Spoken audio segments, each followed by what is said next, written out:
What's up, factory workers? It's been a while. How have y'all been? I hope these past couple of years have been tolerable for everyone. It almost feels like we just survived a massive colony drop and the dust is finally beginning to settle. Here at the factory, we hit quite a few major setbacks these past couple of years. As such, I had no choice but to cease manufacturing operations and mothball the factory. Recently, things appear to be improving, and I feel the time is right to restart the mobile suit production line. Today, we're going to be building the 30-minute missions double eEXM-17 ALTO YELLOw. This kit was recommended by my good friend AD. He actually recommended the ALTO ground type, but at the time, I couldn't source a kit that was reasonably priced. However, the ALTO YELLOw was available for a reasonable $13. This is going to be the first time we build a 30-minute missions kit here at the factory, and to be honest, I'm not quite sure what to expect. Judging from the box art alone, it looks to be a very promising build. I'm excited to get this on the workbench. Alright, enough talk. It's time to get to work. Let's begin the work shift and do our best.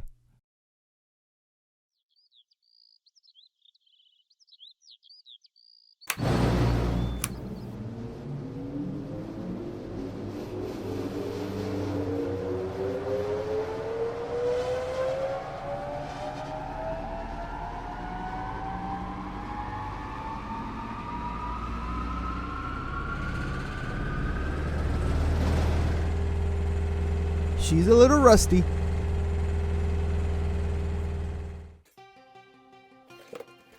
As always, I begin by unboxing the kit. When opening the box, you are greeted with 3 parts runners, polycaps, and a sticker sheet, and a very colorful build instruction sheet. I'm a bit sad that there didn't seem to be a paint color guide visible in the instruction sheet at all. So far from what I'm gathering, these 30-minute mission kits are meant to look good enough straight built and panel lined, so it is understandable that there is no paint guide for us painters. We'll just have to do our best to match the colors on the box art. At first glance, this appears to be a very simple kit to build, but if we take a closer look at the parts runner, we can see that Bandai went out of their way to mold quite a bit of detail into the parts. These look very nice.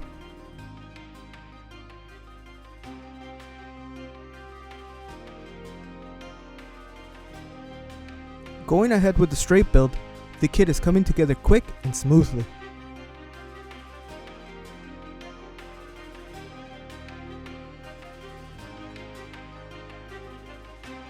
Judging by the build so far, the parts appear to be designed to allow the ALTO very good articulation and range of motion. This is going to be a very poseable kit.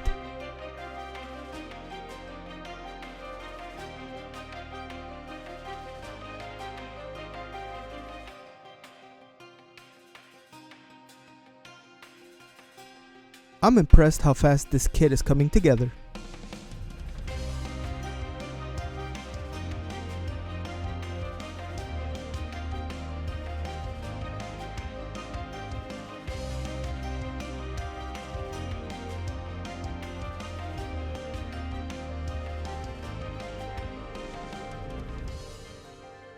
I'm also quite surprised how much fun I'm having building it.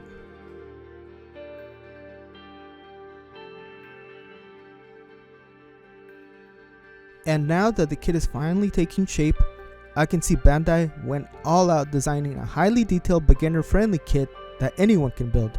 These kits are light years ahead of the high-grade kits from a few years ago. They are really out there trying to get you hooked on Gunpla. I approve.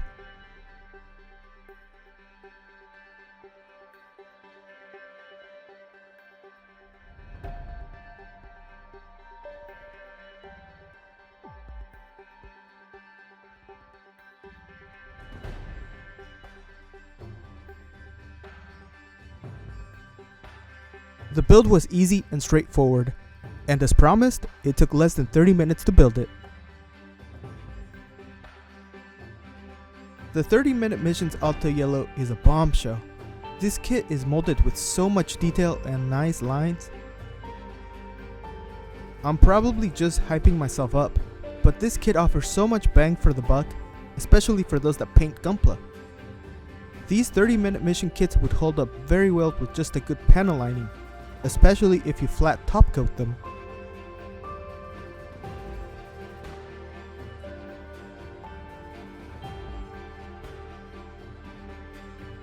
Looking at the kit right now, you can see it has so much potential.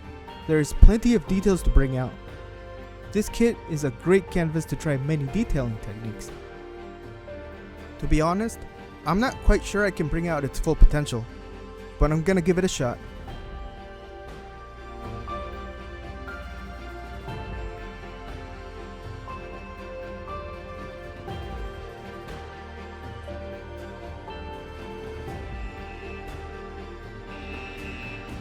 But for now, we close up shop and get some rest.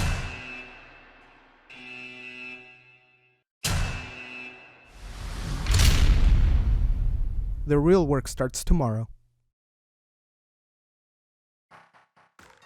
First thing in the morning, I begin by disassembling the ALTO and begin to visualize a plan on how to best approach the painting process.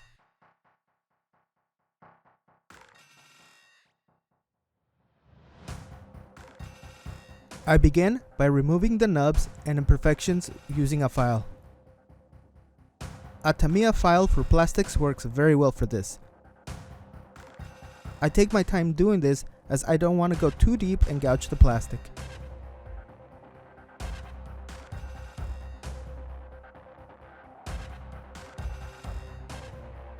After removing these imperfections, I smooth out the area with sanding sponge.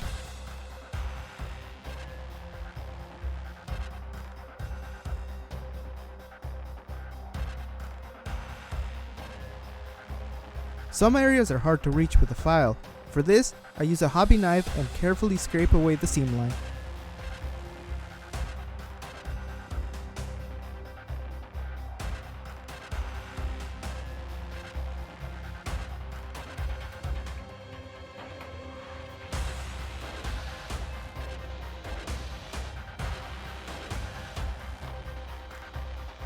Here, I rescribe some of the details that were lost during the sanding process.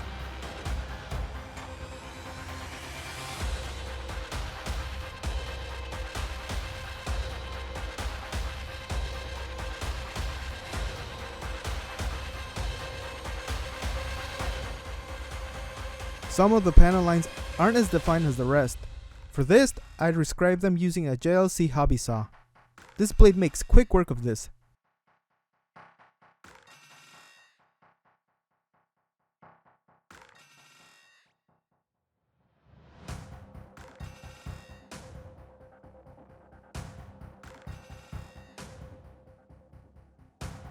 Now these panel lines are more clearly defined.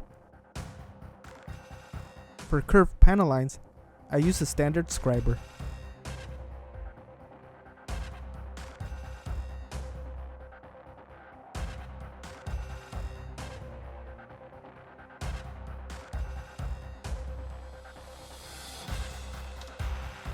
Next, the parts take a trip to the parts washer. I'm using a mild dish soap solution in the tank. I let these parts agitate for about 10 minutes.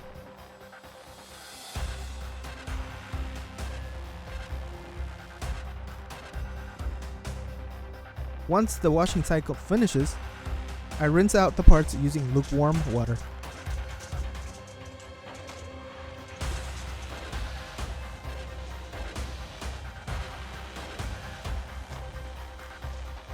To dry the parts, I set the parts on top of a paper towel. The paper helps wick away the excess water droplets.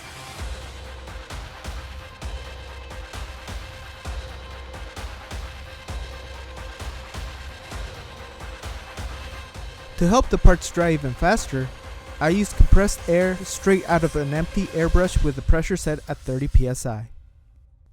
The air pressure displaces the water droplets from the recessed areas. Doing this over a microfiber towel ensures the excess water droplets are wicked away, leaving the part dry.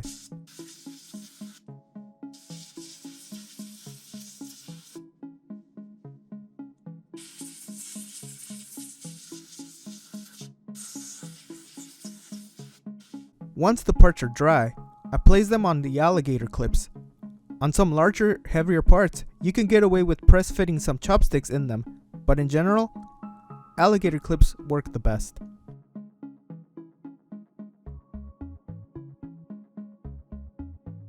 With the prep work complete, I can begin the spray work. For the primer coat, I'll be using Tamiya Liquid Surface Primer thinned at 2:1 ratio. That's 2 parts thinner, 1 part primer. I set the airbrush at 20 psi. For even coverage, I will give these parts 2 coats of primer.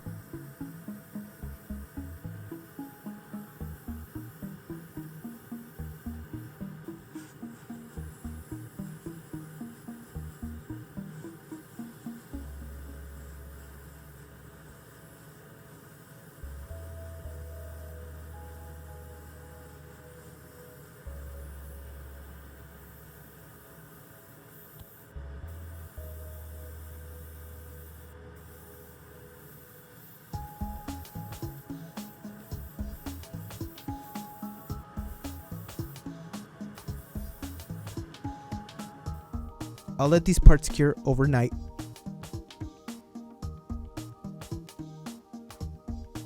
Next, I will spray all the parts with Monomaster Silver paint thin at 2:1 ratio. That's 2 parts thinner, 1 part paint with the airbrush set at 18 psi.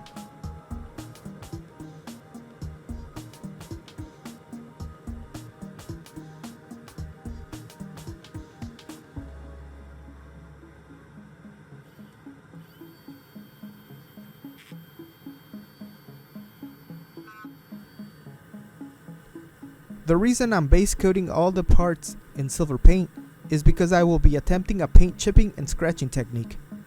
When I flake away some of the paint, I want the silver metal color to show through. This will give the effect of metal under the paint.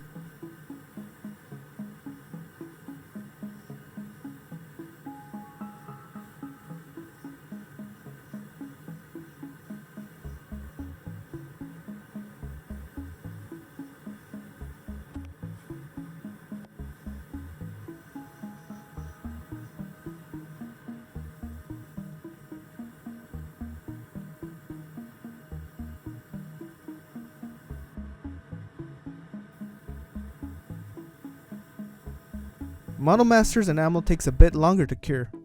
I will let these parts cure for 3 days. Next, I will spray the parts with mech chipping fluid. The chipping fluid will act as a sacrificial coat that will aid in scratching and chipping away the following paint coats.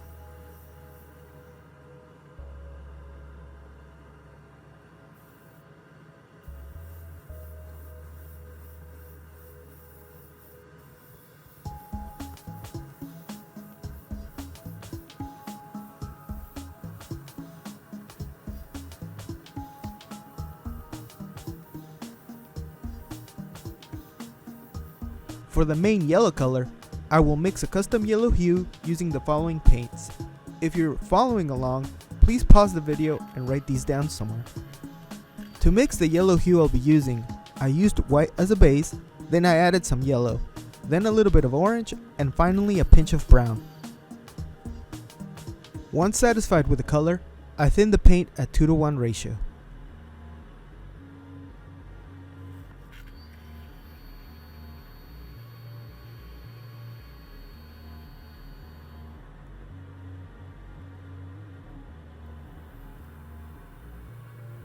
I will give these parts 3 coats of paint with the airbrush set at 18 psi. I spray these parts using a gentle circular motion. This helps minimize paint runs.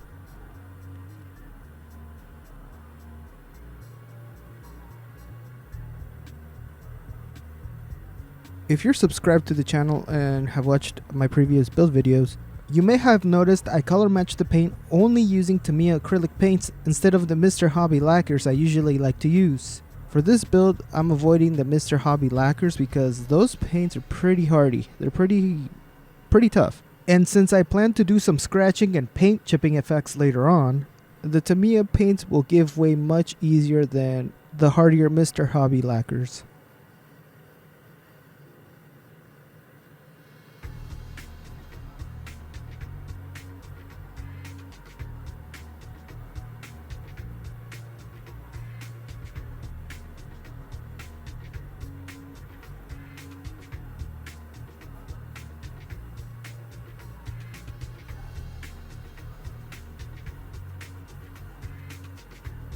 Next, I'm going to give post shading and highlights a go.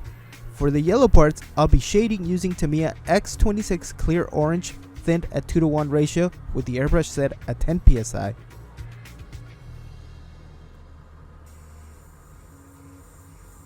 My goal is to darken the parts a bit where light isn't prominent. Usually it's the underside of the parts.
For the beige parts and the Roy, Tamiya XF60 Dark Yellow is a good match. I thin this paint at 2:1 ratio with the airbrush set at 18 psi. I will give these parts 3 coats of paint.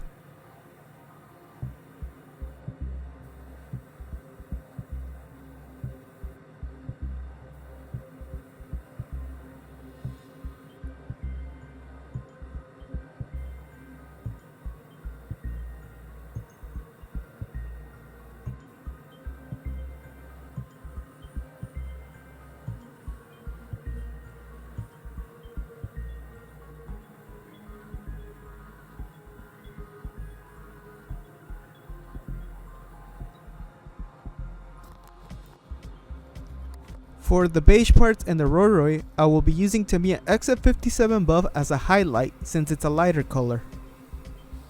I thin this paint relatively thin at a ratio of 3:1 to get a little more control out of it.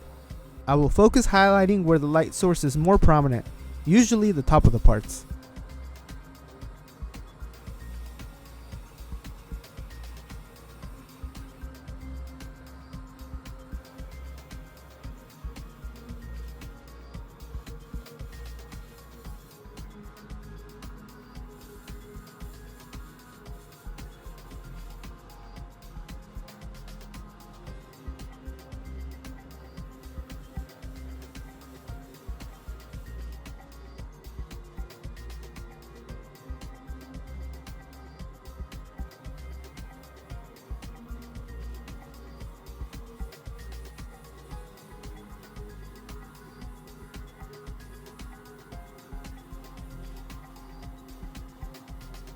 For the thruster pack, Tamiya XF63 German Grey is a good match.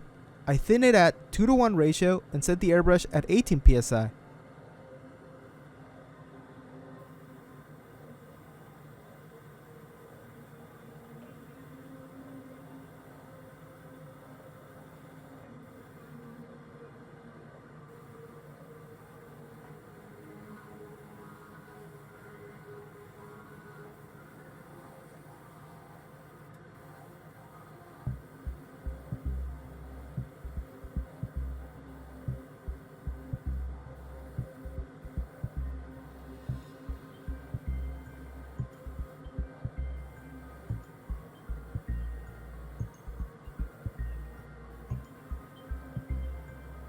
For the highlights on the thruster pack, I will be adding a couple of drops of Tamiya flat white to the gray I was just using in the airbrush. This will lighten up the gray color and create a nice highlight hue. Again, I sprayed the highlights where sunlight would be more prominent. In this case, the top of the pack.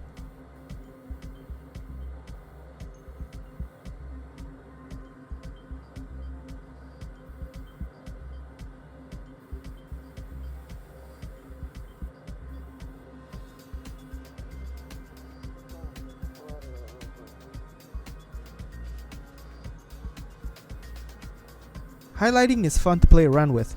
It spices up monochromatic parts, if you will, and it helps enhance the details. Though, this time, I feel I may have overdone it a bit. What do you think? I will let all these parts cure overnight.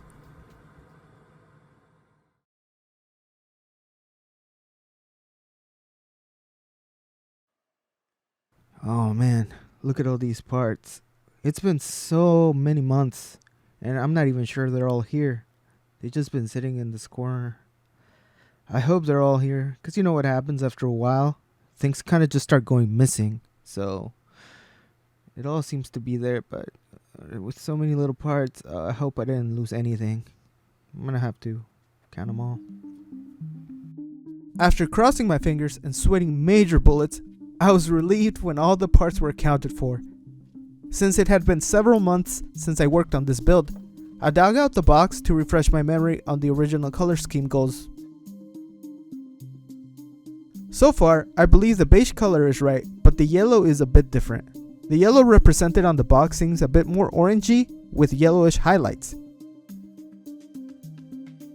And mine appear to be a bit brownish orange in camera, but I think it's just the mood lighting I'm using. They're actually more yellowish in person. We'll just have to see how it all looks when it's all put back together. After glancing at the build instructions to refresh my memory, I go ahead and assemble the Alto to begin the detailing process. Now that I'm back on track, it's all coming back to me.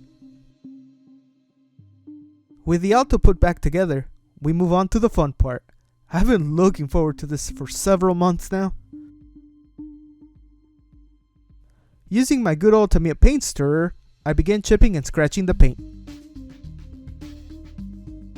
I'm using the spoon side of the stirrer because it has a nice round and dull shape that will still manage to scratch and chip the top of the paint without digging too deep down past the metal paint coat into the plastic. The mech chipping fluid that I applied earlier makes it super easy. This is because it is acting as a sacrificial layer between the silver paint coat and the color base coat. The chipping fluid prevented the color paint's resin from forming a strong bond to the silver paint. Without this coat of chipping fluid, the paint bond would be much stronger. I would then have to press much harder on the paint stirrer in order to scratch and chip the paint, but in doing so, it would also lift up some of the silver paint and primer coat to reveal the plastic. While the effect may be similar, to me at least, that's not the metal alloy effect I'm gunning for.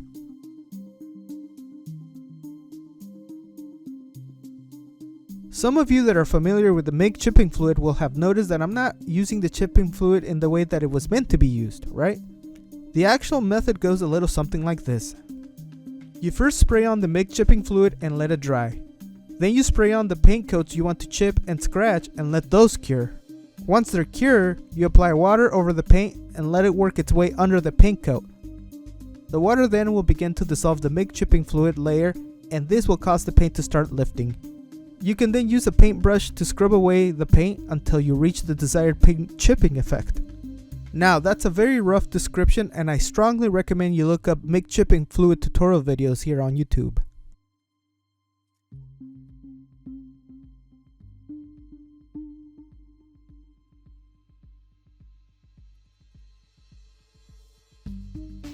Anyway, the reason I didn't do it the prescribed way for this build was just out of pure curiosity.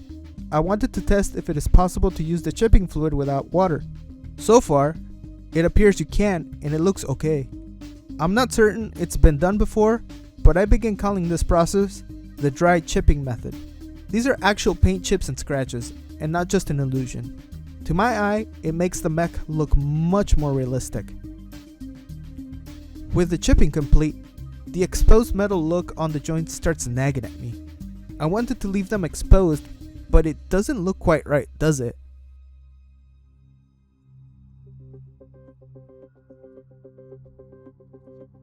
To fix this, I remove most of the silver joints and head back to the spray booth.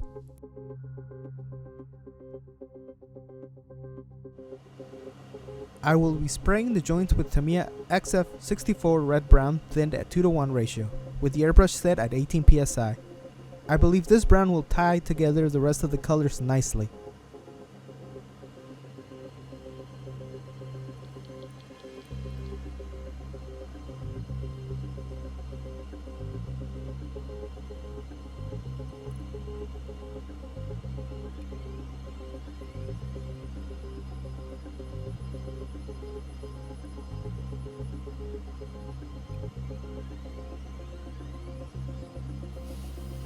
I sprayed these parts with 3 coats of paint with the airbrush set at 18 psi.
I really like this brown color.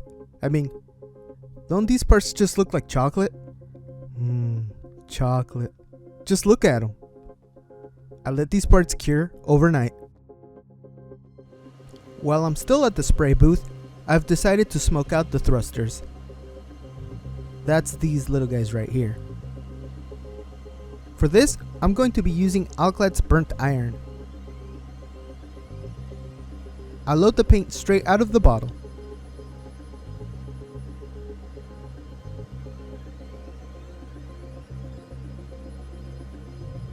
I set the airbrush at 10 psi and carefully smoke out the thrusters.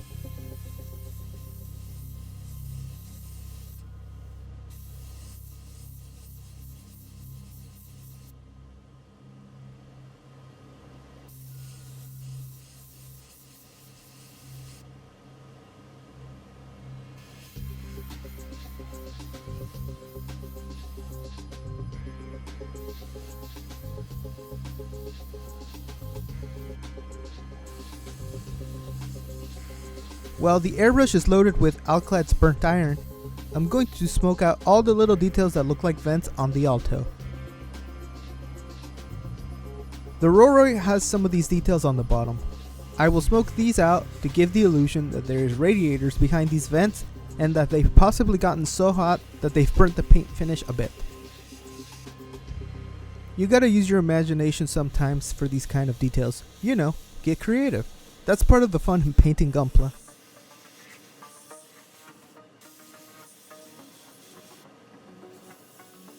This is a good opportunity to smoke out the thrusters at the bottom of the feet.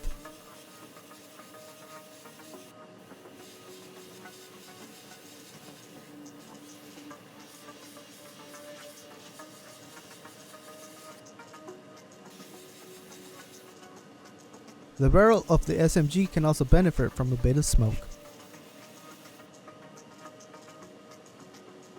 There is also some detail on the shins and the shoulders of the Alto that, to me, look like vents. I'm going to smoke these out as well. I'm going to put a bit of smoke here.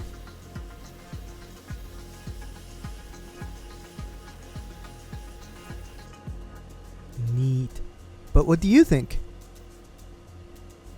Now I move on to the SMG. For the body of the gun, I chose Tamiya XF60 Dark Yellow, thinned at 2:1 ratio with the airbrush set at 18 psi. I will give the gun 3 coats of paint. Since the ALTO Yellow appears to be a desert theater mech to me, I find it appropriate its gun would also be painted in desert colors rather than just a gunmetal color.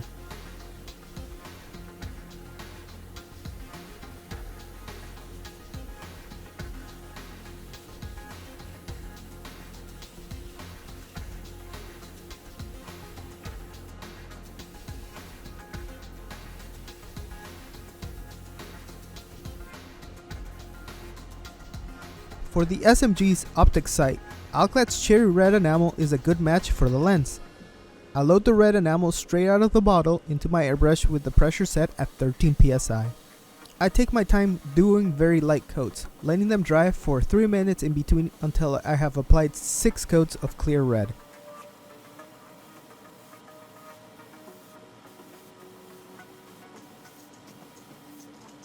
The red enamel paint creates a nice red lens effect in the sight. I think it's a very good match to the red clear part that comes in the kit. For details like the grip, the magazine, and the sight, I hand paint them using Vallejo Model Color Neutral Gray. I thin these with Vallejo thinner at about 1:1 ratio and apply light coats. I had a bit of an accident here. I'm not exactly sure how this happened, but some of the paint came off the SMG. Instead of starting over, I'm just going to leave it, as I'm going to be chipping and scratching the finish on the SMG anyway.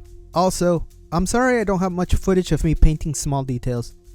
It's difficult for me to paint details up close with a camera lens also up close to the part. The camera angle just isn't right without showing my face in the shot, and I don't want to scar all y'all with my ugly mug.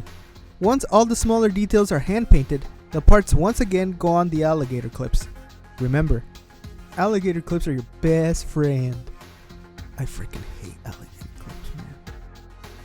To seal in all the paint chipping, the small hand painted details, and to prep the parts for panel lining and decals, I'm going to lay a couple of coats of Mr. Color GX112 Super Clear Gloss Lacquer. Since clear gloss is obviously as clear as the thinner, take your time mixing because it is a bit hard to see when the gloss is thoroughly mixed with the thinner.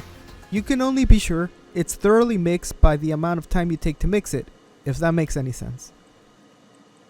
I'll spray the parts with 2 light coats of the gloss clear with the airbrush set at 18 psi.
I'll let these parts cure overnight. For panel lining, I'm trying this stuff called Citadel Shade Nuln Oil. Am I pronouncing that correctly? This wash is new to me, but from what I gather on the internet, this wash is a bit of a meme. And because this stuff isn't cheap at a scale tipping $7.50 a bottle at my local hobby shop, I'm taking some precautions. The miniature crowd will know exactly what I'm talking about. Yup, this is going to do nicely. This little fella ain't going nowhere. It's going to take some real effort to tip it over and cause tragedy. Just look at it go. Alright, with our mood and self-esteem secured for the rest of the night, I began attempting to panel line with this wash for the first time. Like I said before, this wash is new to me and so far it's a learning experience. I'm trying to get a feel for this wash, but I can't get it to flow like the Tamiya wash I'm used to. Still, it's definitely getting the job done, and I'm sure with enough time, I'll master this wash. It's looking good so far, I think. I do really like how it pools. It makes the mech look oily and greasy. It really gives the effect that the actuators have leaked hydraulic fluid and the joints have leaked out lubricant. This is good stuff.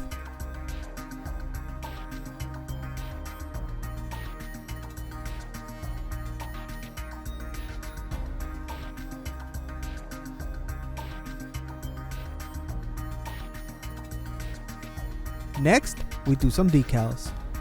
I got this nice sheet of generic warning marks from eBay for $7 shipped. I'm not gonna go too crazy with these marks, I just want to add a few decals here and there that will help the ALTO feel more alive. The instructions are not in English, but they do give you pictures and they're kind of self-explanatory. These look very nice, I really like them. I'll apply some microset solution on the part before setting down the decal. This will help the decal adhere much better to the part.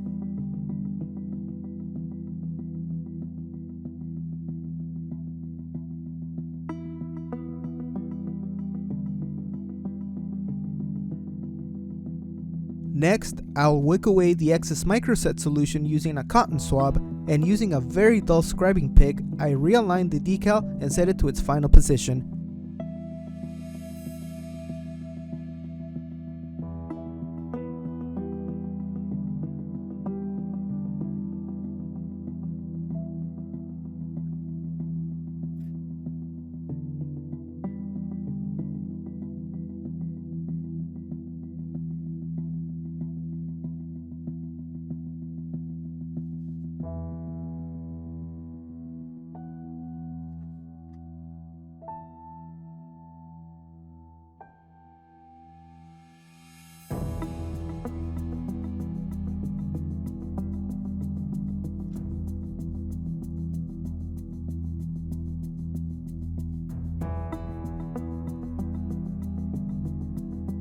I let these decals cure overnight. At this point, I'm getting pretty close to completing the build. For the final step, I have to seal in the panel lining and the decals I just applied. For the final top coat, I'll be using Mr. Color GX-113 Super Clear Flat Lacquer. The flat component of the top coat likes to settle down at the bottom of the bottle. After a good stir, I thin the flat top coat a 2:1 ratio.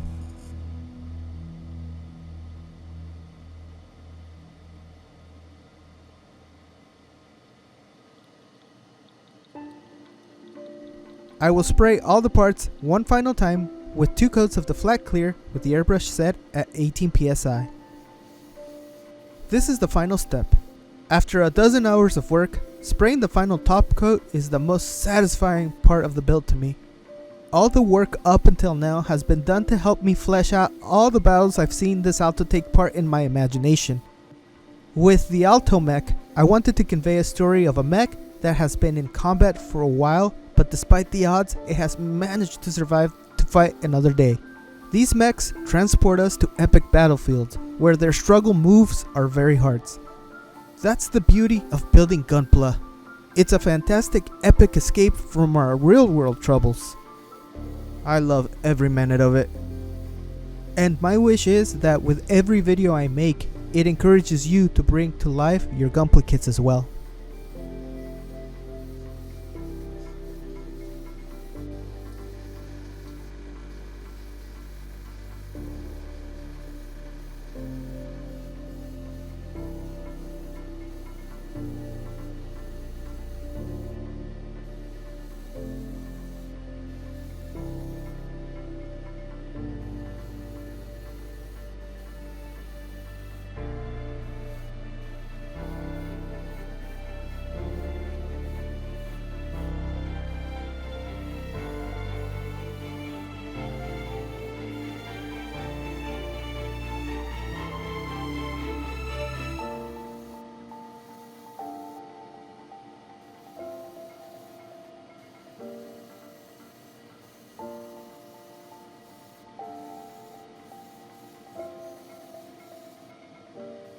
I will let these parts cure one final time overnight.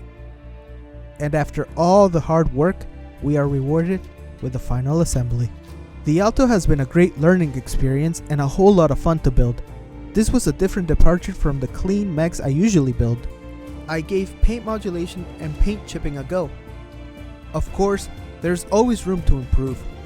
Now that the Alto is built, the Alto still reveals more details to bring out, but for now, I'm quite satisfied with the results.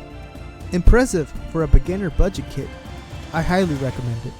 I'd like to thank all of you for standing by the factory, especially during these troubled times where I had not posted any new content for many months. Thank you so much for your patience and sticking around. It means a ton to me. The work shift has ended. Thank you for your hard work. I'll leave you with the final result, and I hope to see you back here on the next video.